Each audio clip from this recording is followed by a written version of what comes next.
Most people fear being stranded at sea. Being surrounded by nothing but water and not knowing what lurks beneath you is an unnerving thought. For most of us, it just remains a fear and never becomes a reality. But 29-year-old Harrison Okene wasn't so lucky. Harrison Okene was working as a cook on board a Nigerian tugboat called Jascon 4. The Jascon 4 was situated just over 20 miles off the coast of Nigeria in the Gulf of Guinea, an area rich with oil and home to a vast oil drilling operation. On the morning of May 26, 2013, the tugboat had been called to assist in securing a several hundred-foot oil tanker to a mooring buoy. But unbeknownst to the 12 men on board at this time, this routine operation would cost them their lives. Just like any other day, the ship's cook, Harrison Okene, woke up and began his day by heading straight to the bathroom. He would then usually proceed to the kitchen and prepare breakfast for his 11 shipmates. But as the ship headed to the mooring buoy, it was hit by an enormous wave with incredible force, causing sheets of water to spray across the deck. But the wave's impact was so severe that it cracked a portion of the hull and flipped the tugboat onto its side. At the time of the wave's impact, Harrison was still on the bathroom and had been thrown off the toilet due to the vigor of the wave.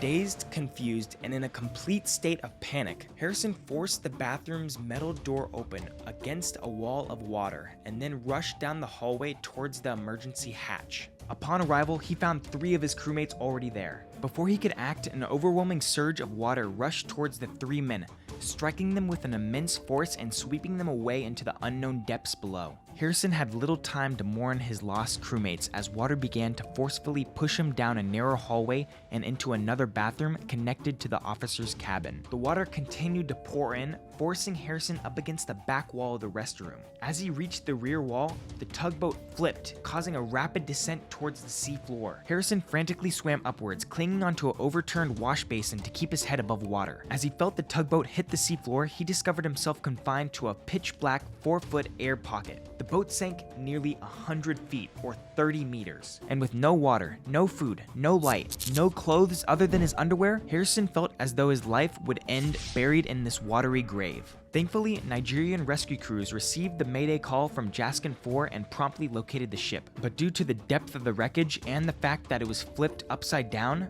rescue divers knew that it would be a tricky operation. The divers were also not equipped to be able to spend a prolonged period of time at that depth, so they were against the clock to locate any survivors. After hours of being trapped, Harrison recalls hearing the divers banging on the ship's hull, to which he responded with bangs of his own. He believed that this was his ticket back to the surface. But as Harrison hammered on the hull, he was met with silence, and as minutes turned into hours, he realized the divers had abandoned him. The divers returned to the surface and reported no survivors, leaving Harrison 100 feet below. Deflated, and with salt water stripping the skin off his tongue and body, it would have been easy for Harrison to give up. But that's not what he did. Harrison realized that if he wanted to survive, he needed to get out of the water to allow his body temperature to rise. And with that thought in mind, Harrison used his last bit of strength to make several trips into the adjoining officer's cabin. In total darkness, he swam and felt his way to the adjoining room and began to strip some of the paneling off the wall. By utilizing a mattress and the material off the wall, Harrison fashioned a raft and sat on it, which not only helped him to stay afloat, but also lifted his body out of the water, allowing him to warm up. Elevated out of the water and no longer struggling to keep his head above the surface, Harrison's mind wandered to his family. However, his thoughts were soon interrupted by the gruesome sound of what he believed to be fish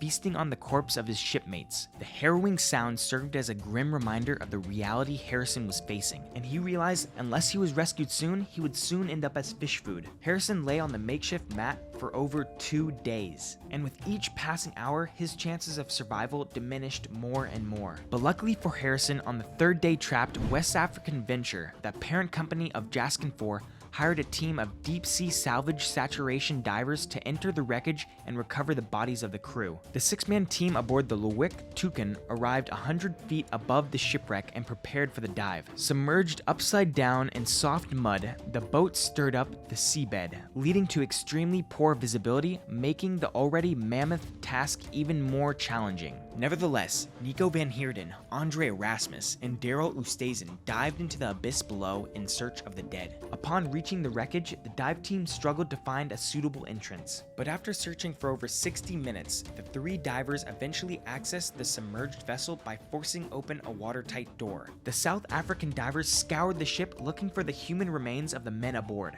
and that's when Harrison heard a metallic tapping coming from somewhere on the ship. He couldn't believe it. Jumping off his raft, he plunged into the pitch black depths and yanked the faucet out of the sink. He hauled himself out of the water and vigorously pounded on the ceiling with the faucet, desperate to signal to the divers before they deserted him again. But still, nobody heard him. At this point in the recovery operation, the divers had successfully located 4 bodies and still had no idea that Harrison was alive and trapped. Nico Van Heerding was swimming through the passageway next to Harrison's air pocket, and that is when Harrison saw the light coming from the diver's headgear. Harrison knew this would be the last chance for rescue as oxygen was running low in his air pocket. Harrison dived into the water, reached for the diver, and grabbed his hand. Nico was absolutely astounded that he was alive. He's alive, he's alive.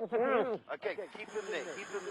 Imagine a hand grabbing you underwater when you expect that nobody is alive in this shipwreck. The divers had reached Harrison just in time. His air pocket only had about 2.5 days worth of oxygen, and he had been trapped there for 60 hours. When they found Harrison, he was clearly suffering from CO2 poisoning and he was short of breath and delirious. They immediately put an oxygen mask on him and explained how they planned to get him out of the shipwreck. But getting to the surface wasn't as easy as just swimming upwards. Due to the depth and the length of time that Harrison had spent underwater, if he ascended to the surface too quickly, he would suffer from decompression sickness, which occurs when nitrogen bubbles form in the blood due to change of pressure. If the divers ascended too quickly with Harrison, the bubbles in his bloodstream would lead to cardiac arrest or even death. So the decision was made to treat Harrison like a deep-sea diver who was returning from a dive. He was escorted out of the sunken vessel and guided to a diving bell that would gradually transport him to the surface. After nearly 3 days since the ship sunk, Harrison finally reached the surface. He was then placed in a decompression chamber for an additional 2.5 days